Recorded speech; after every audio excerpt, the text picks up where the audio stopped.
Bhagavate Vasudevaya. Om Namo Bhagavate Vasudevaya. So today we are reading from Canto number 11, chapter 16, entitled The Lord's Opulence, and in chronological order, I believe the verse is verse number 41, correct? Yes. Okay. And pardon me, we are in the Nitai Gaur Chandrodaya Mandir. What is it called this? New Chandrodaya Mandir. And how do I pronounce the place? Almivik? Almvik's Gord. Almivik? Almvik's Gord. Almvik's Gord. Thank you. Or guard. Or guard. In Sweden. Because we have an A With the two dots on it. This is with a ring over. Oh, with a ring over it. Okay. So it's my great honor and pleasure to be amongst you wonderful devotees of Sweden, of ALMVYIK, of the new Chandrodaya Mandir. Our Srila Prabhupada's family is everywhere, all over the world. Prabhupada built a house where everyone can live.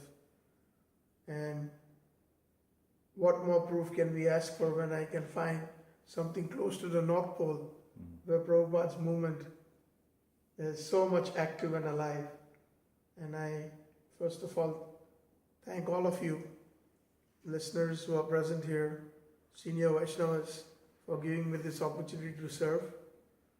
My hundreds of obeisances to each one of you, and my thousands of obeisances to His Divine Grace A.C. Bhaktivedanta Swami Srila Prabhupada, our Gaudiya Guru Acharyas of our Guru Varga. So today's verse is Etasti kirti taha sarvaha. Etasti kirtiya sarvaha. Samshayapena vibhutayaha. Samshayapena vibhutayaha. Manovikara evaite.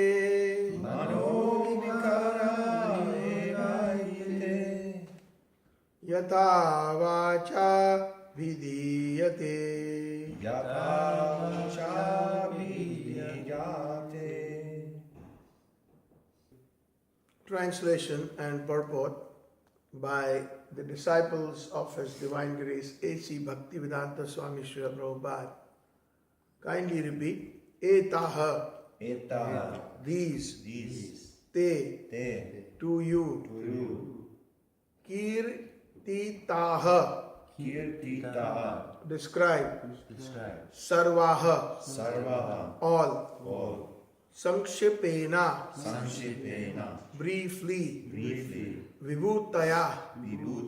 Spiritual opulences. Manaha.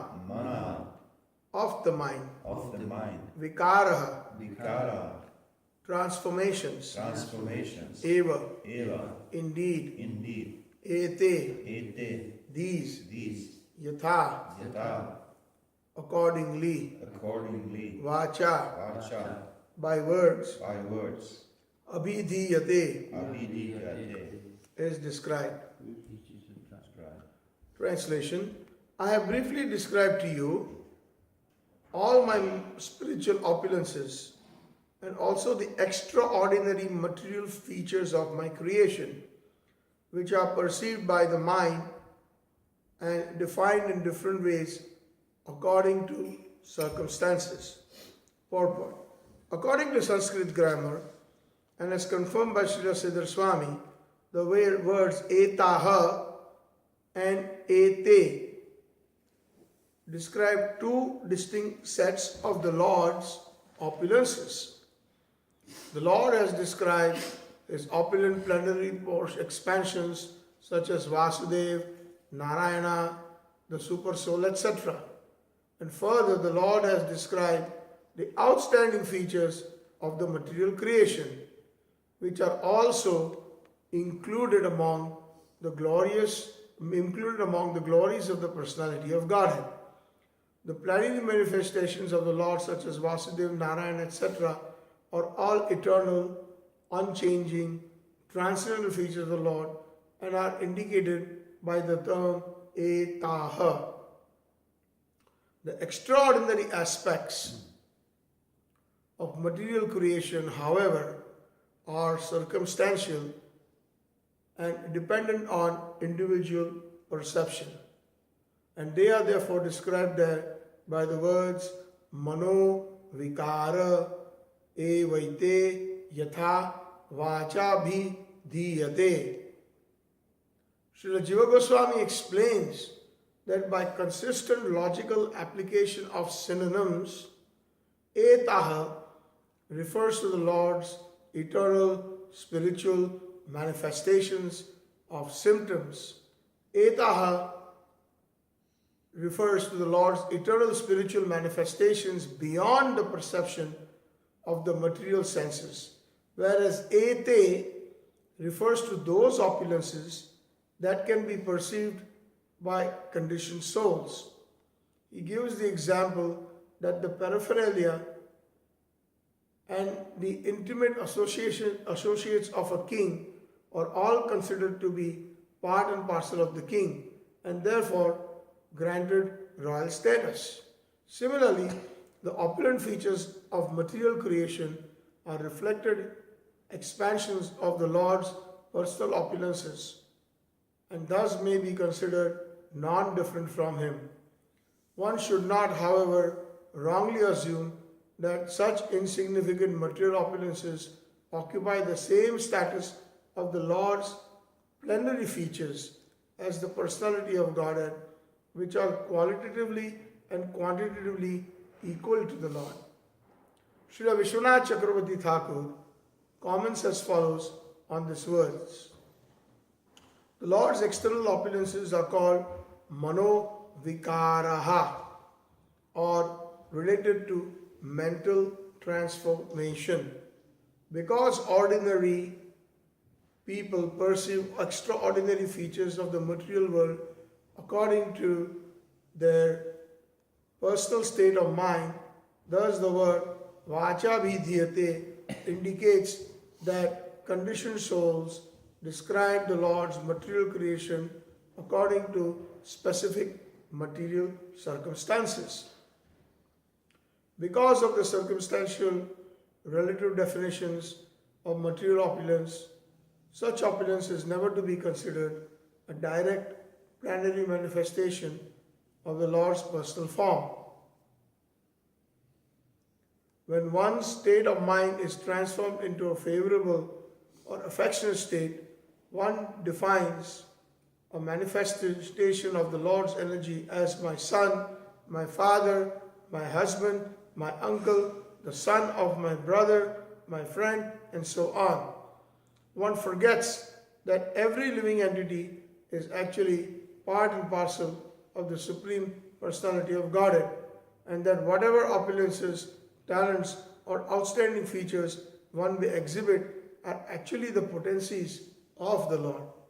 Similarly, when the mind is transformed into a negative or inimical state, one thinks this person will be the ruin of me. This person must be finished by me. He is my enemy, or I am his enemy. He is a killer, or he should be killed. The negative state of mind is also expressed when one is attracted to the extraordinary material aspects of particular persons or objects, but forgets that they are manifestations of the potency of the personality of Godhead.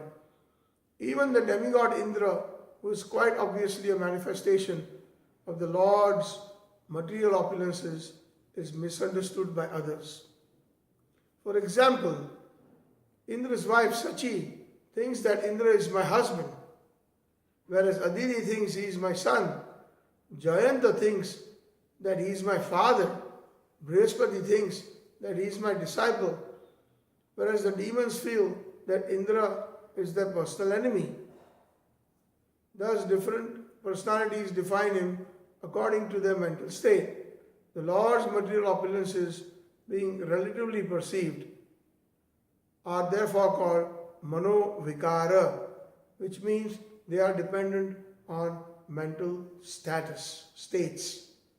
This relative perception is material because it does not recognize the Supreme Personality of Godhead as the actual source of the particular opulence. If one sees Lord Krishna as the source of all opulences and gives up all desire to enjoy or possess the Lord's opulences, then one can see the spiritual nature of these opulences. At that time, even though one may continue to perceive the variety and distinctions of the material world, one will become perfect in Krishna consciousness. One should not conclude, as do the widest philosophers, that the Lord's spiritual manifestation in the Vishnu Tattva and liberated Jiva categories are also products of relative perception and mental states. This useless idea is contrary to the entire body of the Supreme Personality of God's teachings to Sri Uddava. According to Sri Jiva Goswami, the word Vacha also indicates the various Vedic literatures that describe the particular processes by which the Lord manifests his spiritual and material opulences. And in this context, Yatha indicates the specific procedures of manifestation and creation. Hare Krishna.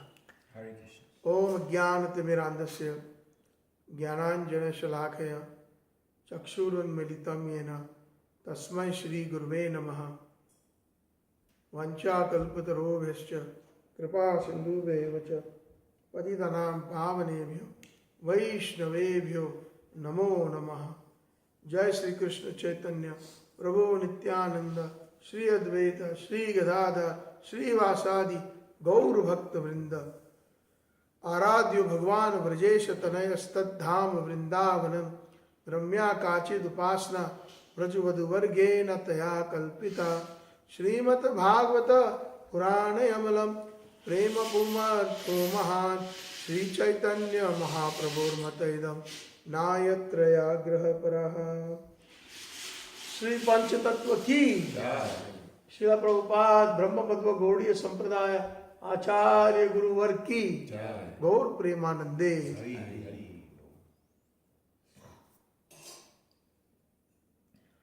Om Namo Bhagavate Vasudevaya. Om Namo Bhagavate Vasudevaya. Om Namo Bhagavate Vasudevaya. Om Namo Bhagavate Vasudevaya. Om Namo Bhagavate Vasudevaya. Om Namo Bhagavate Vasudevaya.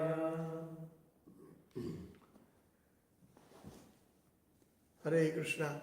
So again, my humble obeisances to each one of you, and I seek your blessings so that whatever words that emanate from my mouth are pleasing to all the listeners, to all the assembled Vaishnavas, and to our Acharyas, to Srila Prabhupada. If there is something that you may like, all credit would go to Srila Prabhupada and his followers and our Acharyas. And if there's some mistakes, I ask for forgiveness in advance. It would just be simply my foolishness. So, in this chapter, in Canto 11, entitled the chapter number 16, entitled The Lord's Opulence, this is a discussion, rather instruction, to Uddava by Lord Krishna.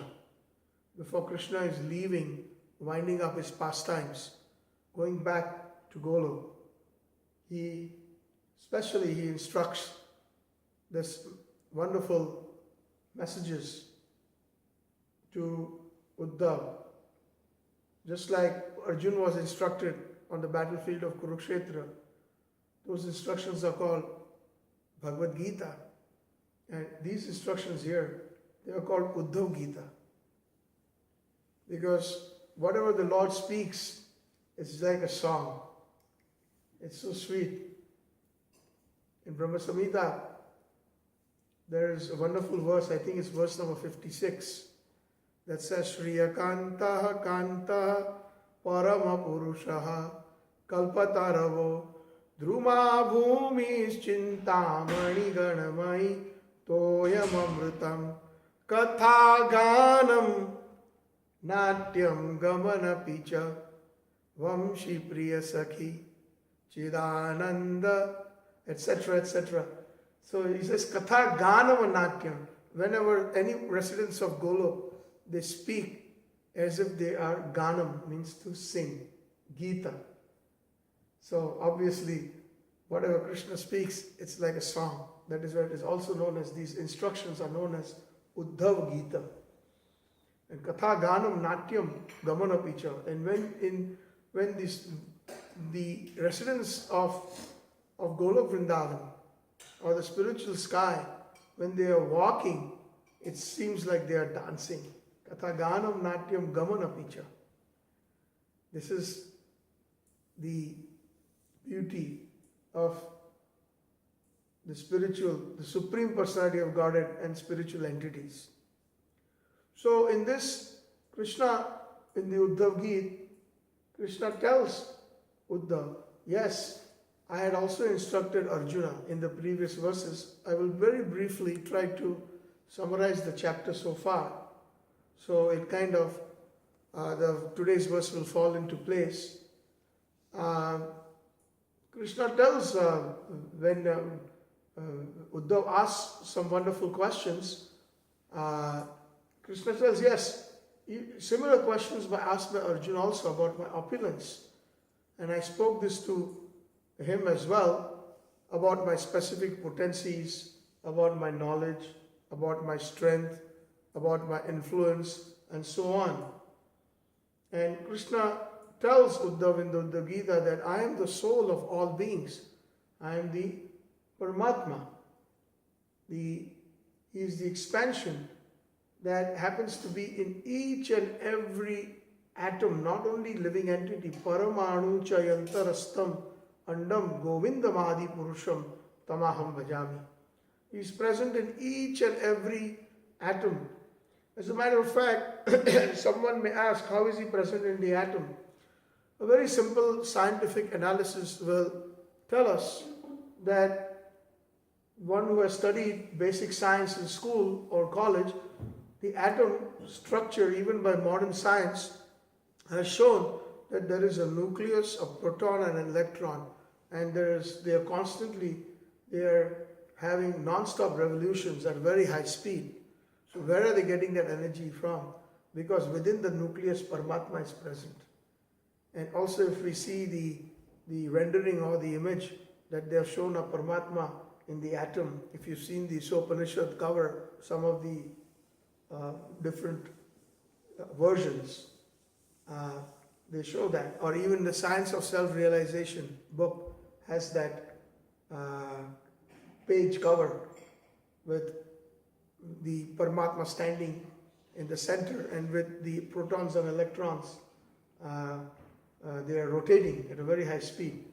And as a matter of fact, if we think a little bit further, when somebody artificially tries to force Paramatma out of it, then there is a nuclear fusion or a bomb. There's so much energy generated out of that small atom just by Paramatma leaving. And that is why so much energy is generated and a destructive power is there. Because when the splitting of the atom means they are actually, the scientists or the nuclear physicists, they try to basically stop the revolutions of the protons and electrons and break their orbit. When that happens, Paramatma leaves. It's not a natural state. It's like, it is kind of devastating when the Paramatma leaves the body also. Right? It's basically destructive by nature. The body is finished because the body starts deteriorating. So in an analogous way, the atom also has Paramatma. So Krishna tells Uddhav that I am the soul of all beings. And he is basically the expansion. All the Paramatmas are expansions of Shirodakshai Vishnu. As we all know, that Krishna expands himself in Golok Vrindavan. On his right, he expands as Sri Baldev, as his Sandhini Shakti. And on his left, he expands simultaneously as his Haladini Shakti, Srimati Radharani. And he himself is the Samvit Shakti. And actually speaking, the original Supreme Personality of Godhead, Sri Govinda, the son of Rajendra Nandan, or the son of Nanda Maharaj, or the son of Yashoda Mai, or Radharaman, or Radha Gopinath, or the original personality of Godhead, he actually doesn't participate directly in the manifestations and creations. He does it, everything he does through Balram. So Balram is the one who is responsible for all the spiritual and material creations. From Balram, there are expansions. The first expansions are the Chaturvyu, Vasudev Sankarshan, Vasudev Pradyumna Aniruddha Sankarshan. That is called the first quadruple expansion. And from there he expands into his different Swarupas, what they call is Swa-amshas. And they are manifest in Mathura, in Dwarka, and further into Vaikuntha. From the first quadruple expansion, Sankarshan, another expansions, 4 sets happens. Vasudev, Pradyumna, Aniruddha and Sankarshan. And from that Sankarshan, again other expansions of the different Narayanas in Vaikuntha and different Purusha avatars that happened from the Narayanas, Mahavishnu, Garbhodaksai Vishnu, Sirodaksai Vishnu, and from Sirodaksai Vishnu, as many atoms are there, as many living entities are there, he expands himself into their hearts or into the nucleus of the atom as Paramatma. So Uddava wants to know from Krishna his various opulences. So Krishna reveals to him, just like he has revealed to Arjuna, his universal form. He explains about his power, his beauty, his fame, his opulence, what is good fortune, valor, etc., humility, charity, charm. All these are his expansions, spiritual and even the highly opulent material things that we perceive are all his expansions. So it is also explained in this chapter that these material opulences are not true. In one sense, one should not misconceive them or misinterpret them as direct expansions of Krishna. They are not true because they are temporary in nature. That is the reason they don't go. The word, when we use Sat, let's say for example, when Vyasadeva uses the word Satyam Param Dhimahi in the beginning of Shrimad Bhagavatam, the very first verse, at the end of the first verse he says Satyam Param Dhimahi. So Satyam, what does the word Satyam mean? Most people translate the word Satyam, especially those who come from the Indian background, they use the word Satya as truth. Truth is a secondary meaning of Satya. Satya basically means eternal. And because Krishna is eternal, Krishna is the eternal truth. And therefore, because Krishna is the eternal truth, all truth emanates from him.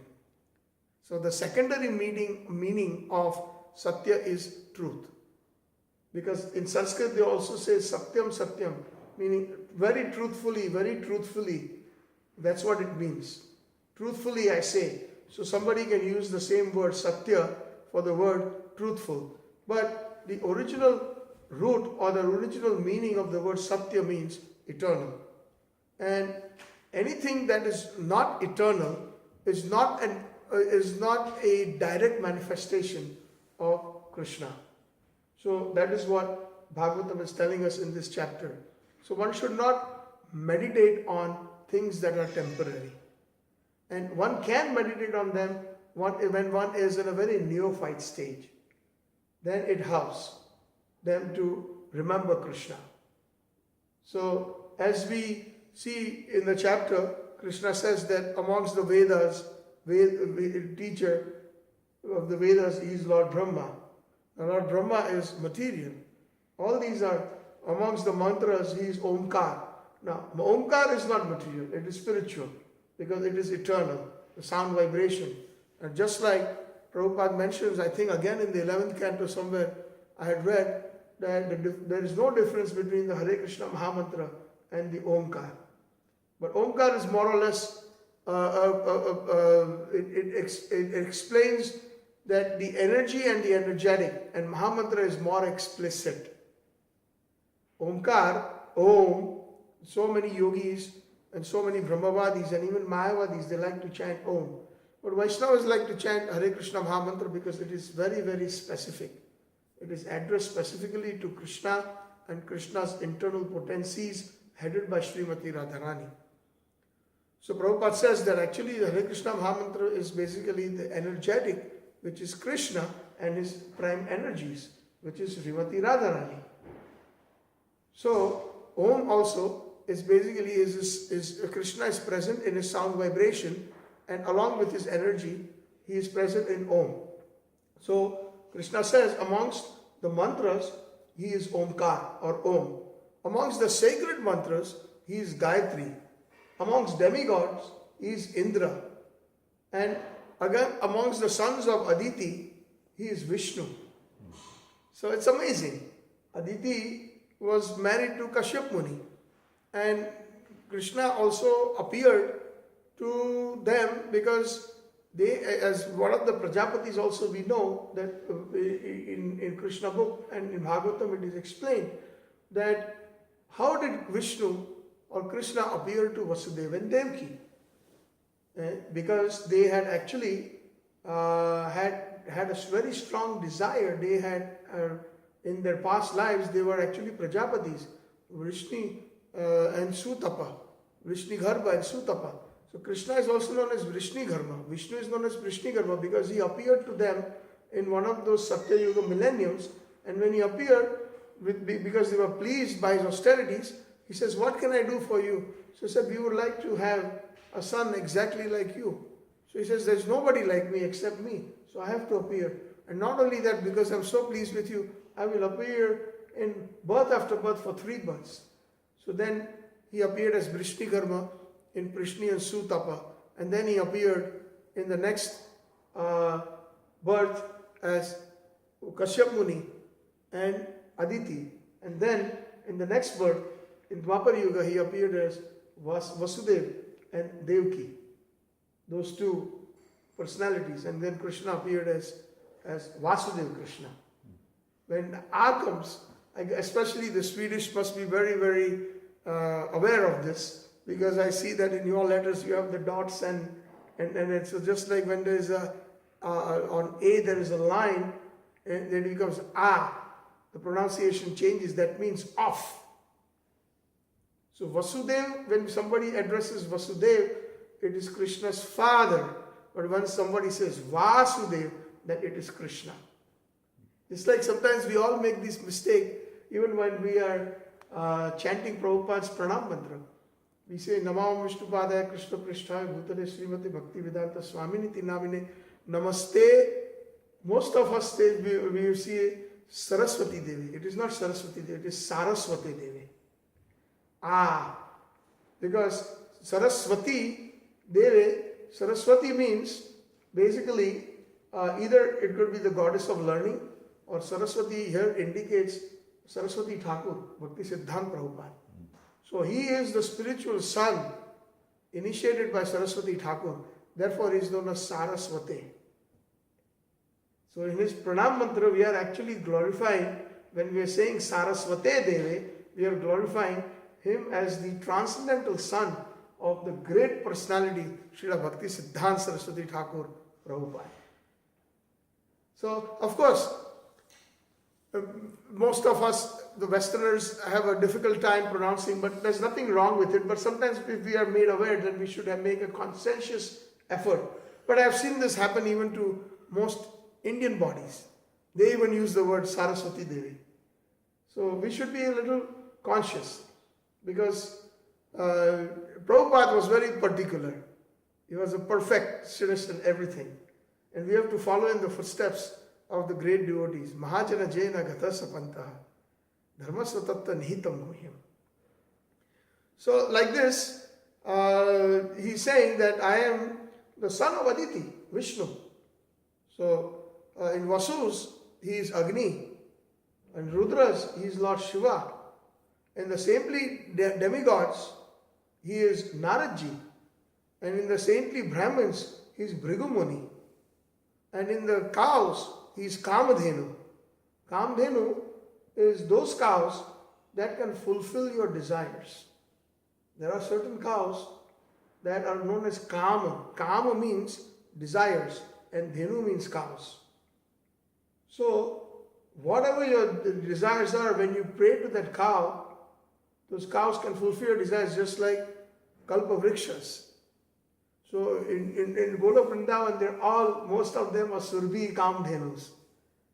And that is why, if we really realize, those who are Brahmin initiated, when we offer bhoga to Krishna, we do these mudras. So there is a Dhenu mudra, right? And in Dhenu mudra, that is actually Kamdhenu. And that Kamdhenu is helping us so that our bhoga that we are offering is full of purity and it is completely transcendental in nature, so that Krishna can enjoy it to its fullest extent. That is the reason why we do that mudra, the Kamdhenu mudra. I haven't worshipped on the altar for many, many years now, so I forgot. Does anybody remember the Kamdhenu, the Dhenu mudra? Okay, there you go. So she looks like a cow, you see? So that's the Kamdhenu. They are the horns of the cow, and then the fingers are crossed like that, and then you can see that it is like the mouth of a cow. So you offer that on each and every item, correct? Yeah. Before you offer before you start saying the mantras, so that Kamdhenu mudra has a particular reason. So Krishna says that amongst the cows, he is the Kamdhenu. Amongst the perfected beings, he is Kapila. Amongst the birds, he is Garuda. Amongst the divided Vedas, the person who divided the Vedas is Krishna Dvaipana Vyasdev. So, amongst Bhagavan, the personalities of Godhead, he is Vasudeva. Krishna is very clearly mentioning this. And then he says that amongst devotees, you yourself, Uddava, you are the perfect example of the devotees. Among Kim Purushas, Hanumanji, and amongst jewels, the jewel ruby, the red one. And amongst the beautiful things, the lotus cup. Amongst the grass, the kusha grass. Amongst oblations that we offer in the sacrifices, ghee. And amongst the enterprising, those who are extremely enterprising, in good in business and making money, etc., he is fortune. Amongst cheaters, he's gambling. So like that. And amongst devotees, the devotional activities that the devotees perform, it is Krishna himself. He's saying that. Amongst water, he is the sweet taste. Even in Bhagavad Gita, he says, Rasoham apso konteya. I am the taste in water. Oh, son of Kunti. Amongst the brilliant luminaries, it's the sun and the effulgent planets. And amongst the effulgent bodies, he is the sun, moon and stars. Amongst the heroes, he is Arjuna. Amongst the different functions, like the 10 senses that we have, the 5 working senses and the 5 subtle senses, taste, etc., aroma, touch, sound, that's Krishna. And the different 5 Mahatattva, or the 5 gross elements, earth, water, air, fire, ether, it's all Krishna. Krishna says, that's who I am. So here in this verse, Krishna is saying that I have briefly described to you all my spiritual opulences. So he has described about himself, about Vishnu, about Paramatma, about his expansions, and he has also described extraordinary material features. That includes the different demigods and the saintly personalities and even things like the birds and the trees and the different manifestations like even gems and different luminaries like the sun, moon, stars, the oblations, ghee, all these things, they are considered extraordinary material features of my creation which are perceived by the mind and defined in different ways according to circumstances. So this is an amazing way how Krishna explains this to Uddava. He says that, and here the explanation given is amazing, based on the commentaries of Jiva Goswami, Vishwanath Chakravarti Thakur, and also Sridhar Swami. Here in this purport it has been quoted that Sridhar Swami has actually analyzed the Sanskrit grammar. Sanskrit is very complicated. And sometimes even the biggest scholars cannot figure out a lot of things, especially only a pure Vaishnava knows exactly what a particular word means. Even grammatically, in Sanskrit, many words have many different meanings and they are all correct. But the absolute meaning, or the meaning, the contextual meaning, or the inner or deeper meaning, only a pure Vaishnava can see through it and can understand it. I will give you a very simple example. I am not a scholar in Sanskrit or anything. I know very, very little, and that too from Srila Prabhupada's books. I have not made any special endeavors to learn Sanskrit. However, one day I would like to, but not to become a scholar, to understand the devotional books better. Time permitting, and hopefully that desire will be fulfilled. But giving a few examples in these words of Sanskrit. For example, a very common word in Sanskrit we can take as, let's say, Rameshwar. It's a Sanskrit word. It's a place in South India also. It's a tirtha. It's a holy place. So, it's a Sanskrit word, Rameshwar. Now, there are scholars in Sanskrit who are Shaivites, who are strong followers of Lord Shiva. So they consider Lord Shiva as the Supreme Personality of Godhead. Everything is Lord Shiva. And so they translate the word Rameshwar as very differently. They translate it as, because the Shivlinga was established by Lord Ramachandra, and Lord Ramachandra personally worshipped Lord Shiva in that place called Rameshwar today, just before he went to conquest on Sri Lanka. He performed Abhishek on a Shivlinga, and that place became known as Rameshwar. So the Shaivites in South India, and they were big scholars too. There are a lot of scholars in Sanskrit. They said, Rameshwar. So, oh Shiva, your name is Rameshwar. Meaning, you are the Ishwar of Lord Rama. You are the master of Lord Rama. Even Rama is worshipping you. So grammatically they are correct. Ram Eshwar, the master of Ram. In Sanskrit is amazing. Sometimes the words can be put first and the last word can mean the first, and the first word can mean the last. A lot of Sanskrit words are a combination. One big word can be a combination of sometimes one or two or maybe three words. So that's called Sandhi Viched. Then you have to break it down, like you see how in a shloka, how the words are broken down. And if you look at the translation, sometimes the word is all one if you look at the Devanagari or the Sanskrit word. But then it is broken into words because there is a bunch of words in one particular word of Sanskrit. So Rameshwar, Shiva, you are the Ishwar of Lord Rama. But the Vaishnavas, their grammar is also perfect and their understanding is perfect. Rameshwar, Ram, you are Ishwar. You are the Supreme Lord. So this is Sanskrit.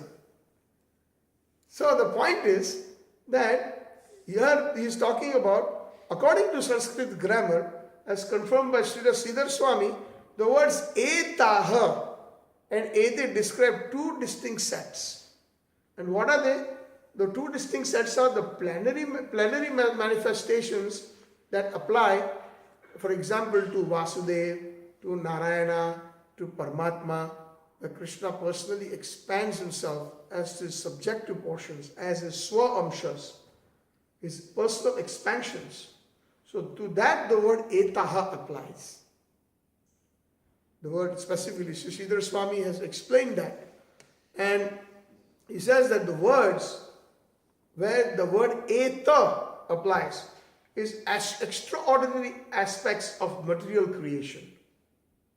So within the material creation, there are extraordinary material things that have so much opulence. We say, wow, this is amazing. Like Krishna says, among the metals, he is gold. So everybody loves gold. Everybody says, wow, whether one is a believer or not believer. All the women, they love rubies and diamonds, right? But that Krishna says that he is the ruby. So, but these are known as the extraordinary aspects of material creation, and they are circumstantial. And they are not permanent in nature. They are temporary, and they are dependent on the individual's sense perception. So this verse is very particularly distinguishing between the eternal plenary manifestations by the word etaha and ete by the extraordinary material opulences, aspects of material opulences in this creation. So in this purport also it is said that the Jiva Goswami explains that by consistent logical application of synonyms, etaha refers to the Lord's eternal spiritual manifestations, which are beyond the perception of material senses. So one cannot understand the Supreme Lord. It is very difficult to understand the Supreme Lord in his transcendental form. Extremely difficult. Even for devotees, even for yogis. Pantastu koti satvatsara sampragamyo vayu rathapi manaso muni pungavanam sopi asti yat prapad simni achinta guna tattve govindamadi purusham tamaham bhajami. After sitting and drilling the respiration, the yogis in the Satya Yuga especially, they control their breathing. They could stop their breathing for thousands of years. Can you imagine stopping your breathing? They can control. It's called the pranavayu. There is a life air in all of us. Excuse me.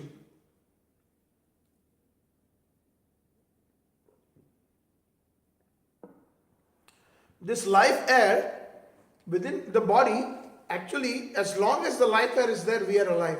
Just like the Paramatma and the Atma, they are present. Similarly, the life air also, with special air inside, that is simultaneously present, just like the Atma and Paramatma. The moment Atma, Paramatma leave, the life air also leaves. And that life air is supporting us, that is keeping us alive. So, many of these yogis, they can control the life air. They bring that under control by meditation. By drilling the respiration, they do. Nowadays, yoga has become very famous all over the world. They call alom, vilom. They breathe and they exhale, inhale, exhale, and then there are certain stages of inhaling and exhaling where you stop, but you're still alive. So much control is there. So after doing that, they are able to realize the higher aspect of the soul, Atma, Paramatma, and some of them are able to actually see the light that emanates from the lotus feet of Krishna's toes, nails. After millions and millions of years in meditation, Pantastu Koti Satavatsara. Satavatsara means millions, thousands. So what to talk? So it's not difficult, it is very difficult to perceive the transcendental form of the Lord. It's not so easy. Only a transcendentalist or a pure devotee can perceive the form of the Lord. So what about the rest of the people? What about the rest of the transcendentalists, or what of the rest of the persons who are interested in spiritual life?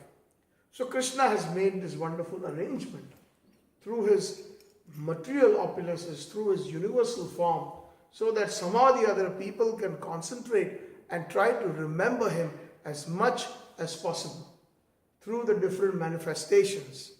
So Jiva Goswami is saying that Lord's eternal spiritual man beyond the perception of the material senses, whereas ete refers to those opulences that can be perceived by conditioned souls. He gives the example of the paraphernalia and intimate associations of a king are all considered to be part and parcel. So for example, he says that a king or a royal, let's say for example, I don't know, do they still have, like in Canada, we have still considered the royal family, the Queen of England is still on the bills, on the Canadian dollar, and they still call it the crown. Even the judges who sit in the courtroom, they are under the crown, under the British. They still have that system, although it is a democratic process. So whenever there is a case, the crown has decided, when they're in the case, and finally it's the crown's decision. So that judge is basically a representative of the Queen who is in England, Queen Elizabeth, who is the present Queen. So the Queen's or the King's paraphernalia, or the Queen herself or her associates or her servants, are actually representations, or in one sense considered a part and parcel of the Queen.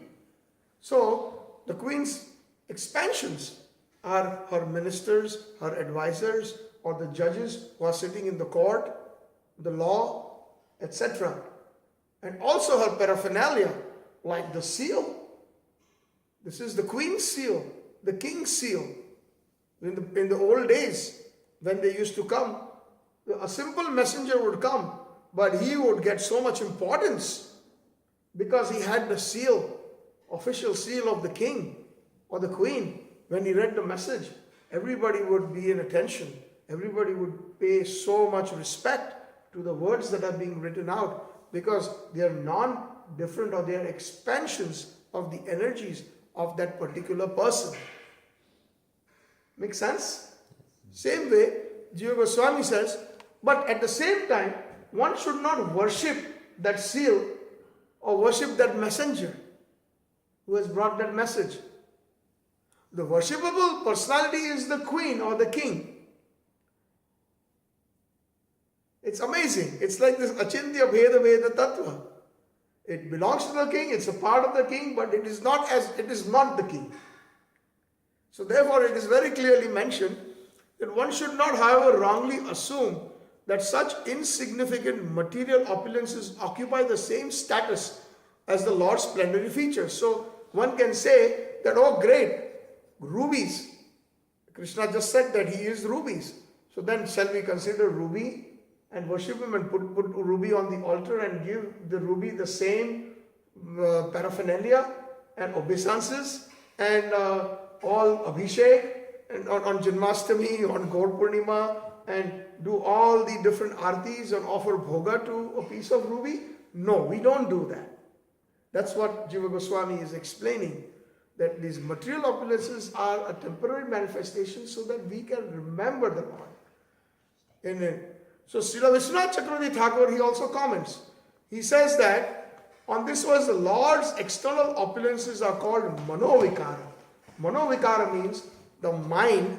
Mano means mind and vikara means manifestations based on our mind, based on our perception.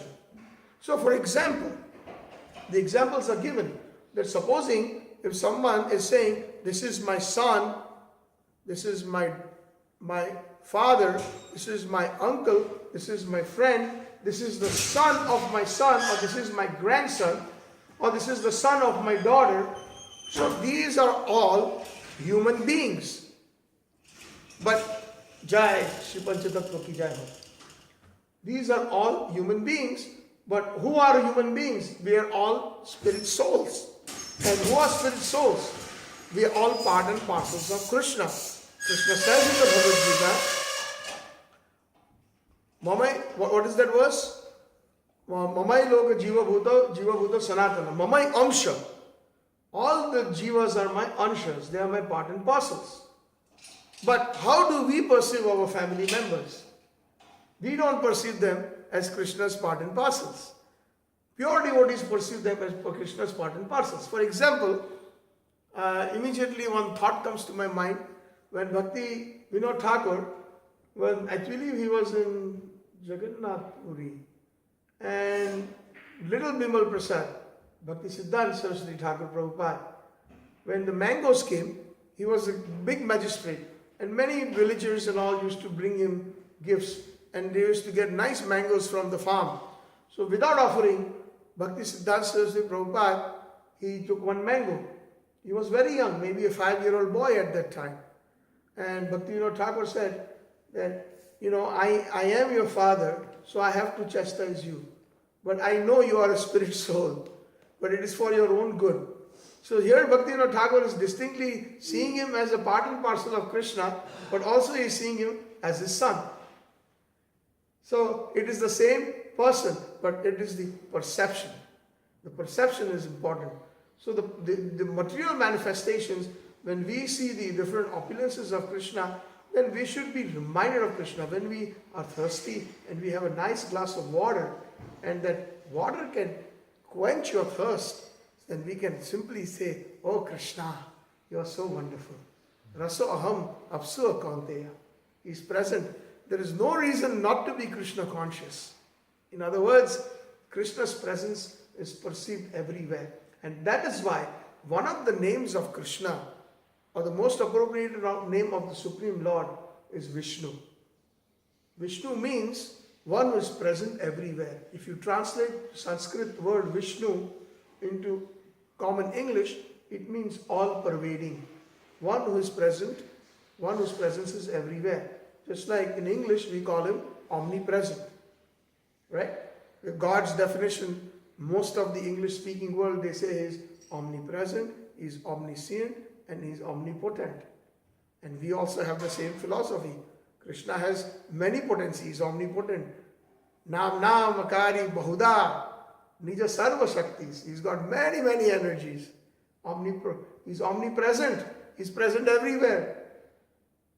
He's present in water, he's present in rubies, he's present in ghee, he's present in Indra, he's present in Bhrigumuni, he's present in Naraji, he's present as the Rudras, as Lord Shiva, he's present as the greatest mountains, as the Himalayas.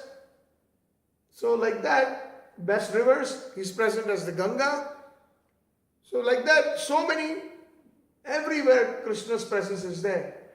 Mother Kunti says, Namasya Purusham Adhyam Ishwara Prakrite Param Alaksham Sarva Bhutanam Antar Bahiravasthitam. So she says the Namasya Purusham Adhyam. Oh Krishna, I know you are the Supreme Personality of Godhead. Ishwara Prakrite Param, you are the Supreme Lord who is beyond the three modes of material nature. Alaksham Sarva Bhutanam, but not everybody can see you in your transcendental form. Antar Bahiravasthitam, although you are situated everywhere, inside and outside. It's very difficult to perceive you, O Krishna, although you are present everywhere. Your presence is there.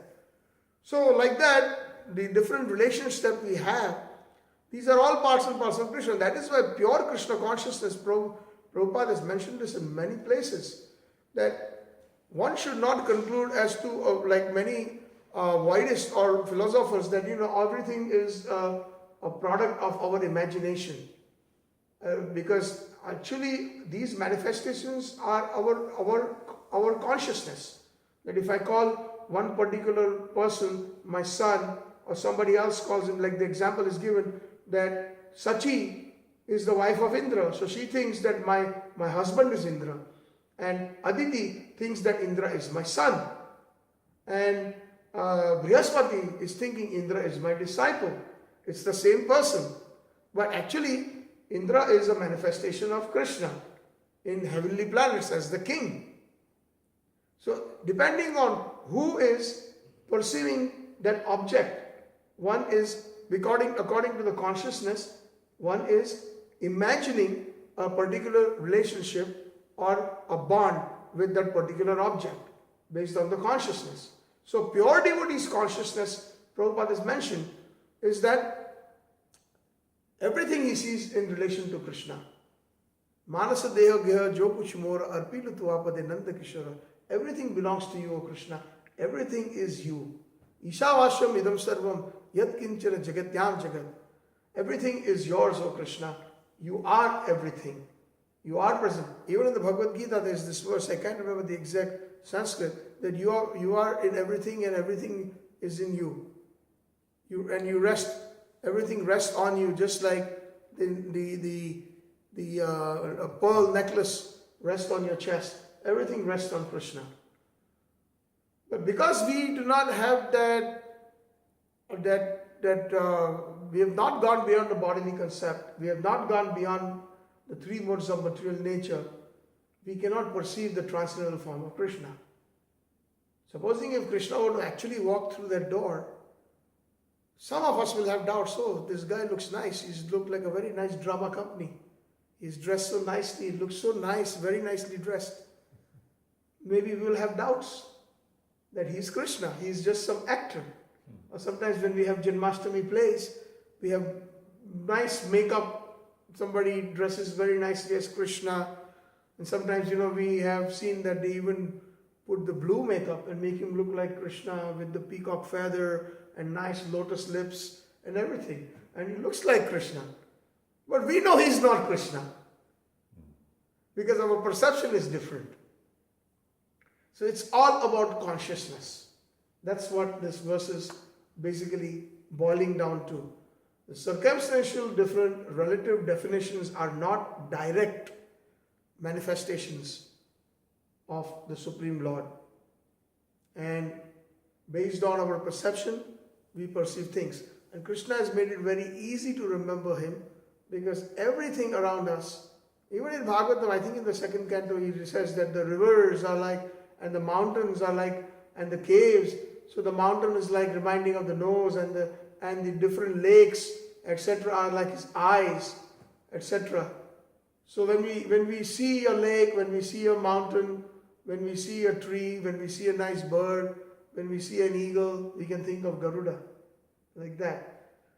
And that is the main reason why our Vedic culture has even given us the Vedic names. What is the reason behind it? It's very scientific. And Prabhupada and our acharyas give us initiation.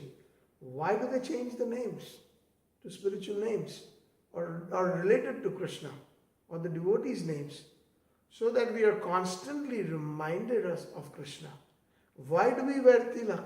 Some people argue, even Indians, oh, you don't have to wear dhoti, kurta, or go to the temple and tilak to know God. God is in your heart. You have to realize, you have to be so pure.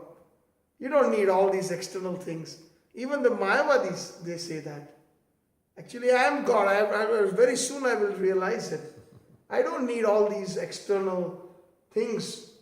This is all very nimna. Nimna meaning very low level bhakti. All this is only required to a certain stage, which is such nonsense. That is why Mahaprabhu has said, Bhagavat suno, Bhagavat sthane.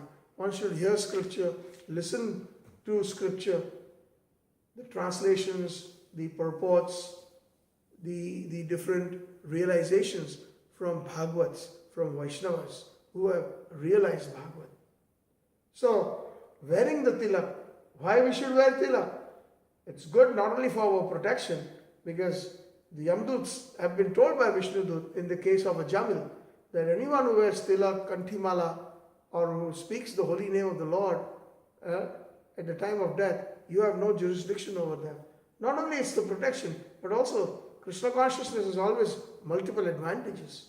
When you go out, when you have a tilak, when you have the kanthimala, somebody, just a stranger may ask, what is this? Like, I was leaving the Schiphol airport in Netherlands, and my bag was extra scanned. After the scanning, it went to a different section, so he opened it. And when the officer opened it to check, so I had my tilak little container. So he opened it and he was looking, what is this? So I said, I still had a little bit of tilak on my forehead. So I said, this is the holy clay. We are followers of Hare Krishna. And he said, Hare Krishna. So he was an elderly gentleman. He had heard about Hare Krishna. So this reminds people of Krishna. Knowingly or unknowingly, they can speak the word, pronounce the transcendental vibration, Krishna. It gets them eternal benefit. It will give, not only him, but maybe there were 3 other officers. When he opened that, they were looking. They were thinking, what is this? Maybe they were thinking some kind of other paraphernalia that they were not familiar with. Something strange. So they were also watching. So when he said Hare Krishna, I said Krishna, he said Krishna, they heard Krishna. And there were a few other passengers behind me. They also heard the word Krishna. Hare Krishna. So it is perception. Everything is perception. Pure bhakti, even in the Grihastha ashram, pure bhakti, Bhakti Vinod Thakur and our acharyas, everything is about Krishna consciousness. My child, if we look at it, that this is not mine actually, I am just in charge. It is actually Krishna's property. My wife is Krishna's property. My house is Krishna's property. Everything that I have, just like a bank's cashier. Prabhupada gives this example, and I like to give it again and again. Many of the listeners have heard this many times, but it's a very wonderful example that keeps us reminded, that will remind us that the bank's cashier has millions of euros or dollars in his drawer, but when the bank closes at 5 p.m., every euro cent or every Swedish crown cent is in perfect order, because he knows that he is in charge, but it is not his. So similarly, a devotee feels that somehow or the other, by his karma, Krishna has made him responsible for a certain set of duties, for his child, for his wife, for his relatives, for his friends, for wherever he works, because whatever he works, he makes money. It is for keeping the mind, body and soul together just enough to develop Krishna consciousness, not only for himself but for his family. And if everything is done with that consciousness, then it is 100% pure Krishna consciousness. It's a matter of perception. Then that is the meaning of when it says a pure devotee sees Krishna everywhere. This is the actual meaning of this verses. If you look at it, it's the consciousness or the state of mind that is manifested, that manifests how to see Krishna everywhere. So thank you very much. If there's any questions or any comments, please feel free. All glories to Srila Prabhupada. Srila Prabhupada Ji ki. Jai. Just one should not worship that which represents Krishna like that. You gave the example of the queen sending some message or something.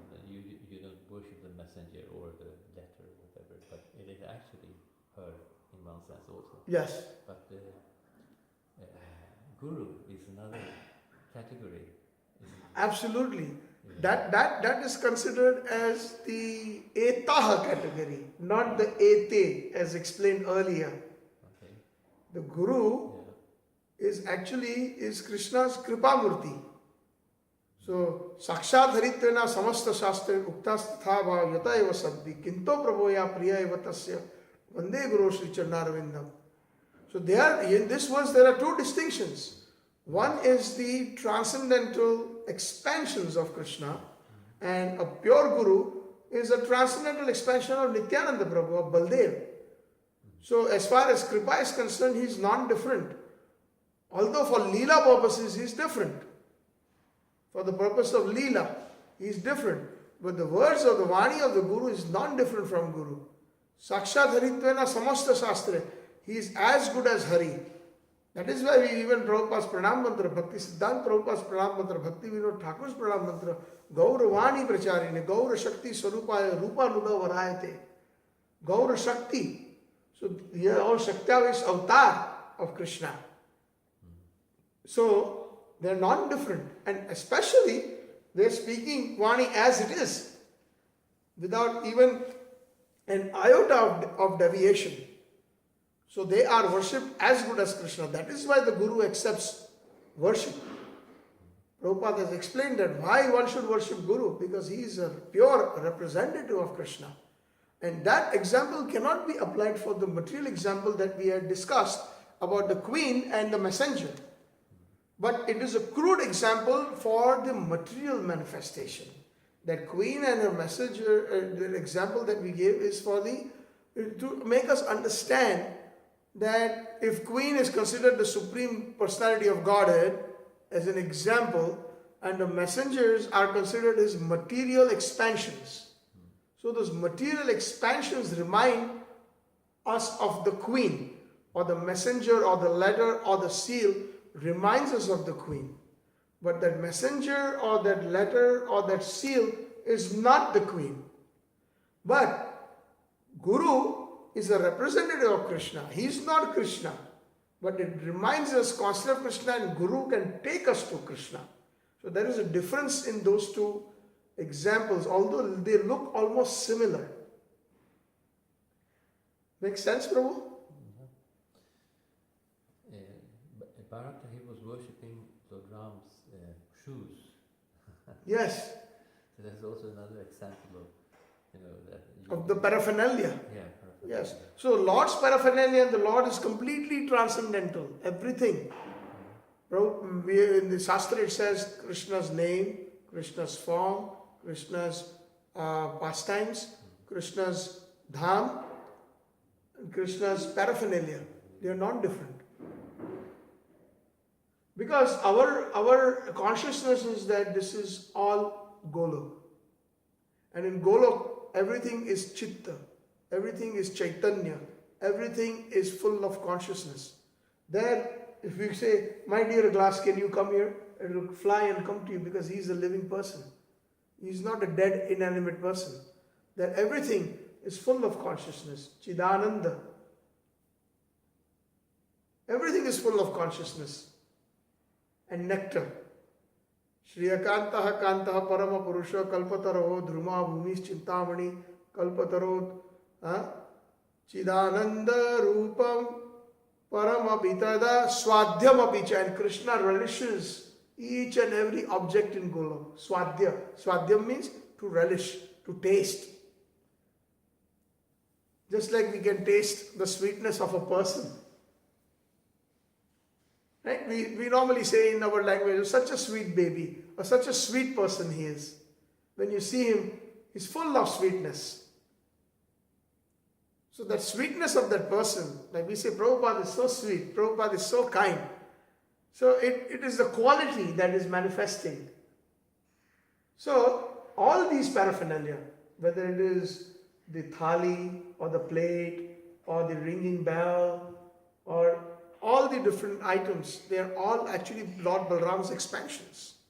And in Golok, in Vaikuntha, they are real beings.